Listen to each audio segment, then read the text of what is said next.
no woman should die giving birth. It's important to care about maternal health because every life is important. The world is on a mission to achieving this, a task to save the lives of especially women giving birth as prescribed by the Sustainable Development Goals. Goal 3.1 wants to by 2030 reduce the global maternal mortality ratio to less than 70 per 100,000 live births. I'm sure by a year this time, when we have the 2018 report, we will see a considerable improvement, which means that all the measures that we have put in place is yielding positive results. A woman who is basically, let's say, is going according to her life and responsibilities and rights of reproduction and die. That is terrible. I always say that when a woman dies, a family dies. And thousands of pregnant women die every day in Ghana. They die at home, on their way to the hospital, in the labor wards, and sometimes a few hours or days after delivery. So when the labor contractions begin, sudden thoughts of both fear and joy rush through the minds of pregnant women. I fear that I may lose my life if I go back again into that theater room. I fear that if I go back and I'm cut open, the risk of me going, passing and leaving my daughter here is high. In other parts of Ghana, a woman in labor could be bleeding to death, but will insist delivering at home as a proof that she is a faithful wife.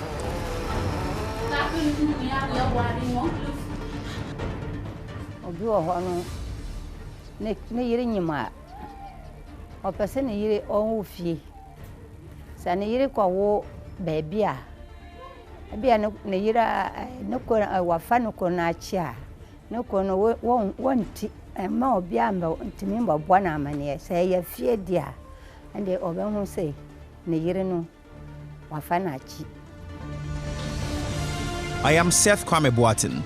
In this documentary, I tell you the painful stories of fear, death, and misery of why thousands of pregnant women die every year in Ghana. 6 months of intensive investigations and research reveal some shocking myths and misconceptions surrounding pregnancy and childbirth.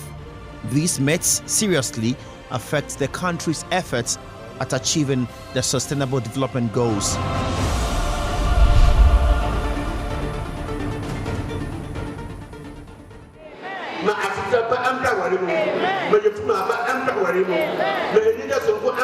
I am at a wedding ceremony and prayers are being said for the couple. They have knelt in front of a team of pastors. They are seriously pronouncing blessings on them. One request that features prominently in this prayer is for God to give the couple children. In our culture, childbirth is crucial. Expectations are that right after marriage, the woman should be seen pregnant. There are scores of marriages that have broken down as a result of difficulties in bringing forth children. We say that as Africans or Ghanaians, we are a pro-natalist society. We love children. And like you rightly said, we pray that you would have children, you'd be fertile and all of that. Dr. Peace Mamletete is a senior lecturer at University of Ghana's Sociology Department. She teaches sexual and reproductive health issues as well as culture and development. Dr. Mamletete says there is a historical background to why our society places so much premium on childbirth. The economic reasons have been given where people want children to work on the farms, for religious reasons in a traditional setup. If you have children, then you qualify to become an ancestor, where you transit from this earth to become an ancestor. If you are childless, you cannot be an ancestor. But from a sociological perspective, the social organization is based on kinship and the family. And so the main, in my opinion, the main important reason why we emphasize childbirth and children is because that is how society is able to continue, the continuation of the lineage.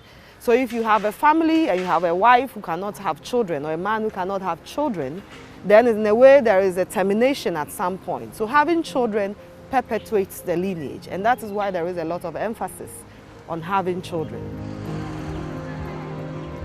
In some parts of Ghana, it is even considered a shame for a woman who is of age not to have a child, so they are pushed to explore all means of having children.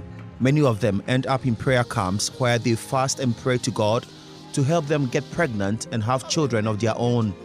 Yay!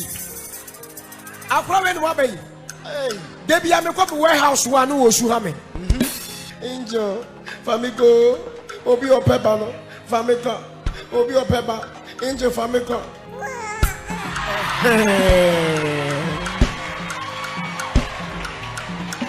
Hey, yow! I feel that you are very easy. Running your be beside your man. Amen. No nation sends its troops to war without guaranteeing their safe return. However, for generations, men have been sending women to war to replenish the human stock without guaranteeing their safe return. This is a thought-provoking statement by the man known as the father of family planning, Professor Fred Sai. Every day, some 830 women die from pregnancy or childbirth-related complications around the world. In 2015, roughly 303,000 women died during and following pregnancy and childbirth. 99% of all maternal deaths occur in developing countries, while more than half of these deaths occur in sub-Saharan Africa. These are figures from the World Health Organization. According to the United Nations Children's Fund, UNICEF, maternal mortality in Ghana is unacceptably high, with an estimated 378 deaths per 100,000 live births. Maternal health has been and continues to be a global issue, hence the global attention accorded it as evident in the Sustainable Development Goal 3. The aim of that goal is to ensure healthy lives and promote well-being for all at all ages. It has two main targets. By 2030, reduce the global maternal mortality ratio to less than 70 per 100,000 live births. By 2030, ensure universal access to sexual and reproductive health care services, including family planning, information and education, and the integration of reproductive health into national strategies and programs. Ghana couldn't achieve the 2015 Millennium Development Goals, but the Director General of the Ghana Health Service, Dr. Anthony Nsiasare, says there would not be a repeat. We are very much concerned about maternal deaths because it's a proxy to see if our health system is working well or not working well. Maternal deaths and neonatal deaths are very, very important. They are the future of the population. So we, as a health sector and as a country, we couldn't achieve the Millennium Development Goals, even though we did considerably very well. But we are working tirelessly to achieve the Sustainable Development Goal 3. So we reduce maternal mortality to its lowest level, and we also hope that we also reduce neonatal. If you improve maternal mortality, it also affects neonatal mortality and then infant mortality as a whole. Ghana, like all other countries, have less than 13 years to achieve this. Why are mothers dying? Why are sisters, wives, daughters dying in the attempt to bring to this world another life? According to UNICEF, maternal deaths in Ghana is unacceptably high, as we record 378 deaths per 100,000 live births. Almost all these deaths occurred in low-resource settings, and according to the World Health Organization, most of these deaths could have been prevented. I am in the Volta region, which is one of the worst-performing regions, which lies on the eastern part of the country, with a population of approximately 2,200,000 people. That's according to the 2010 population and housing census. It is the fifth largest region in terms of land size and the fourth poorest in the country. In 2010, its maternal mortality rate stood at 706 per 100,000 live births, which was higher than the national average of 485 per 100,000 live births. is certainly not at the level that we want. There's a lot of room for improvement. And as you can imagine, maternal health is at the core of the health sector. And where we are not very comfortable. Dr. Yao Ofori-Yeboah is Deputy Director in charge of Public Health in the Volta region. He is certainly not happy if about 363 women have died in his region in a space of 4 years whilst giving birth. That is between 2012 and 2016.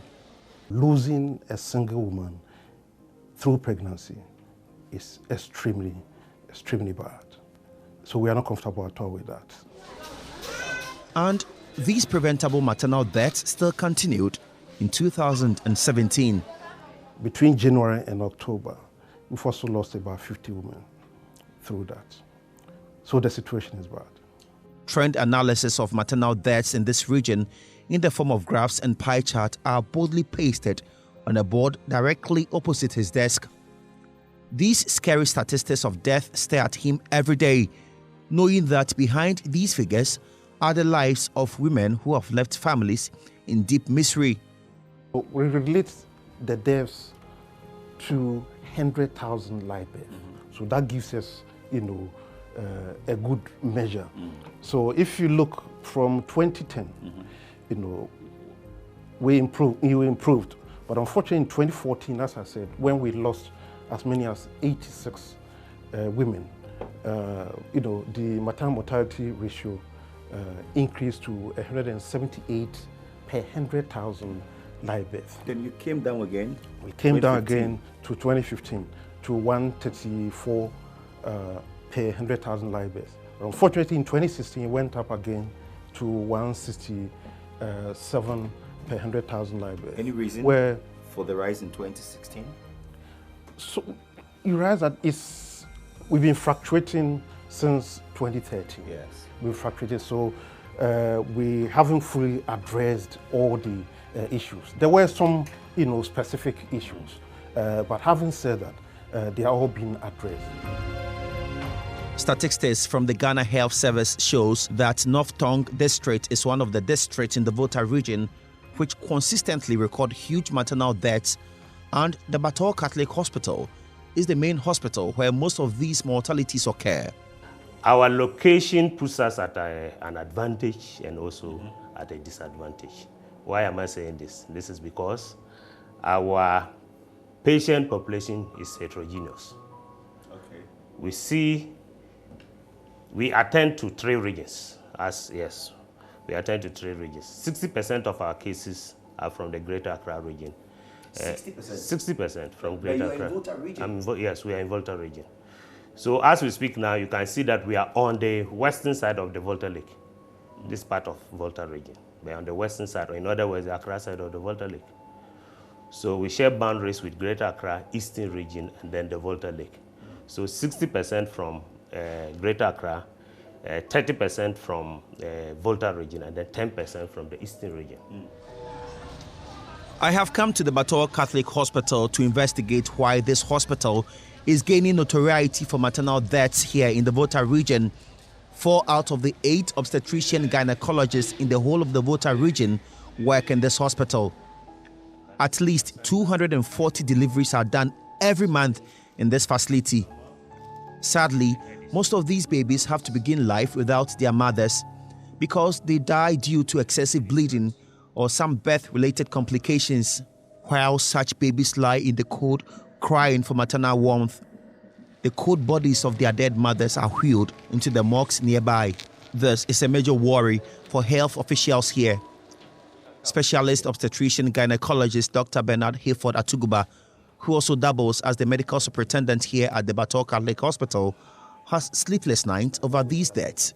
As it stands now, in 2016, we recorded 10 maternal deaths. 10, 1, 2, 3, up to 10. It's unacceptable. But if you look at the circumstances surrounding these 10 maternal deaths, sometimes you are helpless. There's nothing much that you can do. Yes, about 40% of these maternal deaths attended, or 40% of those who died last year attended the prayer camp. So prayer camp is one of the causes of what? Attendance of prayer camp is one of the causes of our delays in this institution. This year, so far, we have about 7 maternal deaths. And then out of the 7, 3 of them attended prayer camps. So we are in November 2017, exactly. And we've recorded 7 deaths 7 deaths already. We are still with 2 months to go. So who knows what will happen the next 2 months.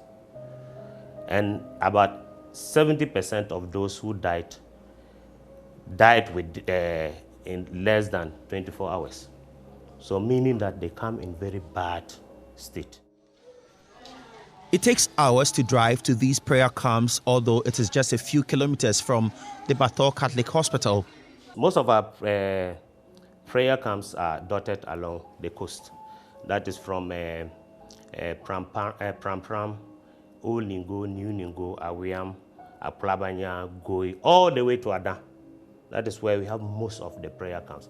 From Awiam to Adan, we have 49 prayer camps. The prayer camps are one of the biggest problems that we're having in this country. Somebody will tell you that, oh, maybe let's make some rules. But rules alone that will not work. So why are prayer camps taking the place of hospitals such that prophetess and prophets are assuming the role of professional midwives along the coast of the Greater Accra region?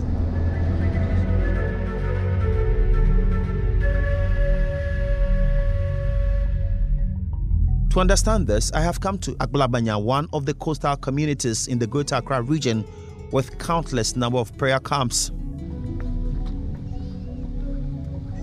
I am being led to one of them called Jerusalem Camp, and the stench emanating a few meters away from the prayer camp is simply unbearable.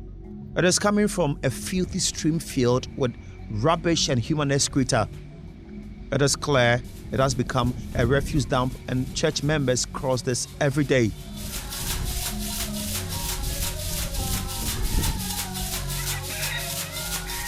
I finally get to the camp, enter the church auditorium, which is filled with beach sand, and I find a group of people praying with all the strength within them, and about 99% of them are women and children.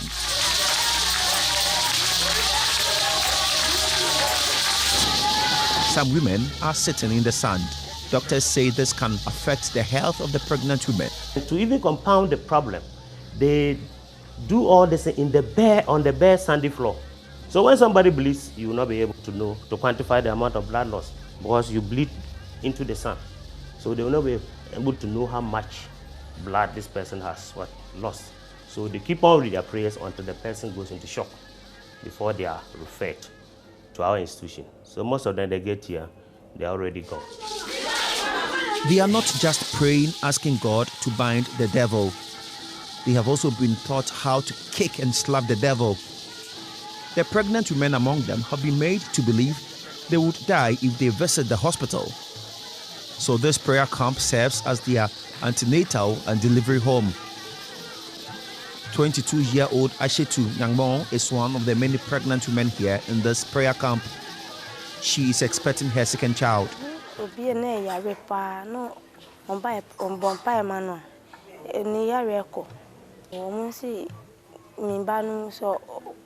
Baby, I was Jina, and to send me by her pastor no more vampire mammy, and I'm in Yamin found. And Doctor Nessie baby abandoned na in Taubaha over Jim Pie. Now over an assessor. Mpatro assistant, I then assistant. Or more vampire mammy. And Tierna who's assessor. Or assistant said, let me call a hospital, be a mamma say, a baby no I die ye pa. And Tusha, Gidi Nam warning and Society the Banu, in Tamotai Bahano. Mpatro. And a higher number one, hospital. Oh, me wa. I didn't have a soul. Oh, no, I didn't hear. Oh, because I'm near me, power, and dear. Unsure, your shame, would you disobey me? Mpatro. The Benamania Sagidino. Oh, meaning saying Yamiwa. Now, firstborn, higher than one. They be moved on hospital. I didn't want to solve a course with our call, number so over. Oh, me wa. Say, I'm about who say, I know near my wa, nay, be in the hospital. Ebi obeko hospital na omo nurse no work at so berfie ntime wa. Berfie bed. Ebi a wuntumi wo hospital. Nti work at so berfie. Aisha too is almost due. She believes that when praises go up, blessings come down, so she goes back to continue.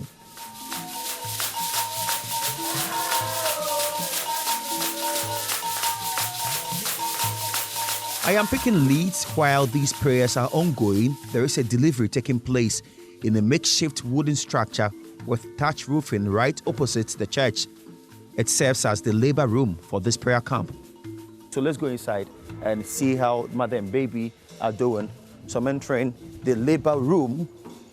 So this is the labor room, and you can see what is happening. It's a makeshift structure, and they cook here, they do all sort of things here, and at the same time people sleep here. 30-year-old Doris Patiafo has no smile on her face, though she's excited. She had safe delivery. She justifies why she risked rushing here to deliver instead of the hospital.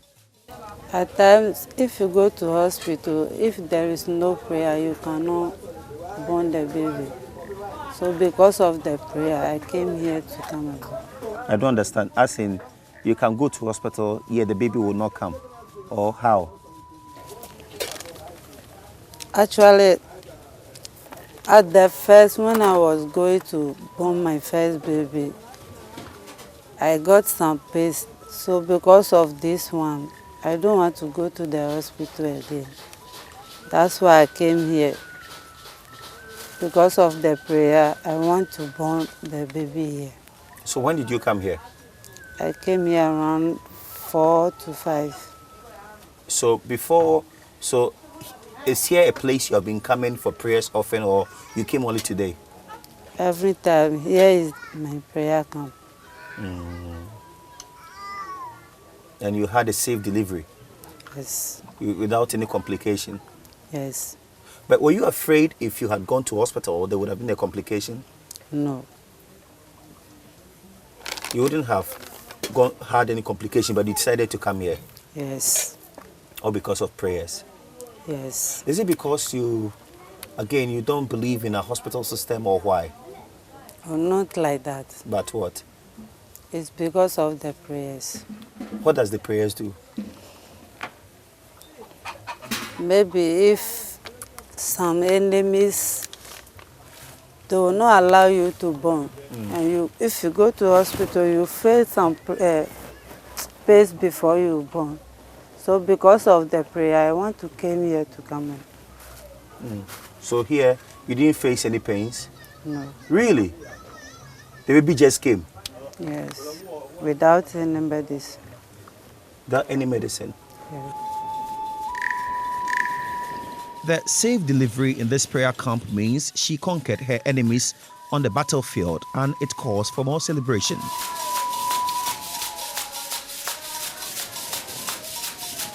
Grace Boalo is the prophetess in charge of this prayer camp. She's also the midwife here, and a while ago, she did the delivery on the new baby. She has been operating this prayer camp for the past 15 years, and she conducts about 3 deliveries daily. She has no midwifery training. Her teacher has been the Holy Spirit, who has helped her to deliver over 200 babies since she started.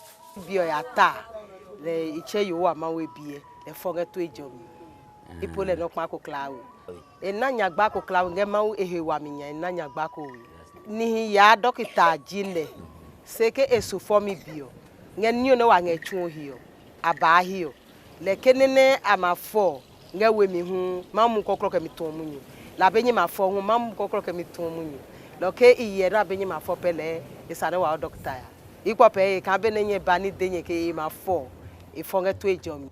This prophetess may have successfully conducted many deliveries, but I dread a possible infection on these babies and their mothers, since she does the deliveries with her bare hands.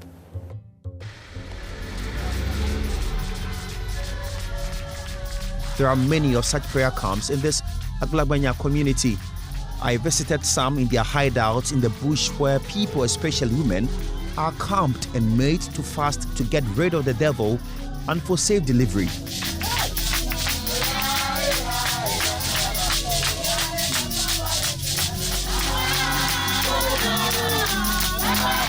40% of those who died last year attended the prayer camp.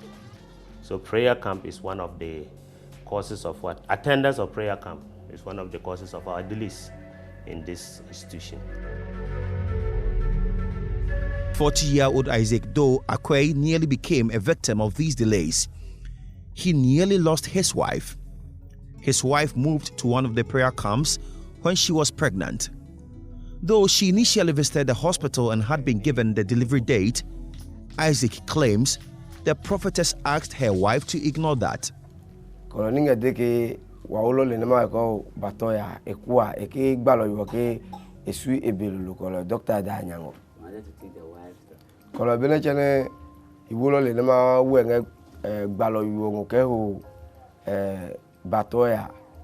Baloyoke ebe klen le ye yonke ebe klen kan baloyoke esu ebese docteur ma adetona chon edel le wonke be ya.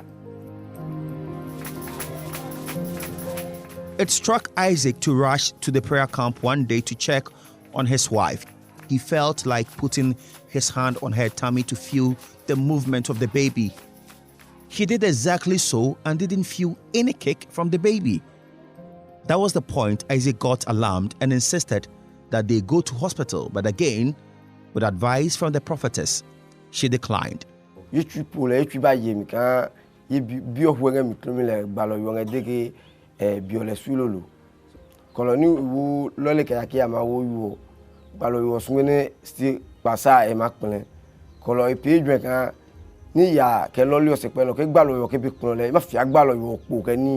Basa kampo bia yuo enweche amanie le ike yuo nwecho wa ya still gbalo yo klowi se kan iwo le kamaske ina kan yin ne ngwe chuketa ke engbo yuo we ne mo yo ke jo ma pie ne senge kampo ni ya enyu ne deno kun le ikata yuo ka wo lo keji.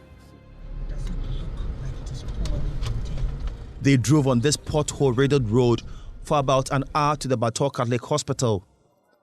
When she was examined, the big unexpected announcement came. The baby has been dead in her womb for days. Doctors had to do an urgent surgery to remove it. Isaac says he broke down in tears and had to find money immediately to pay for the surgery to save his wife. Emmanuel Akwe is Isaac's brother.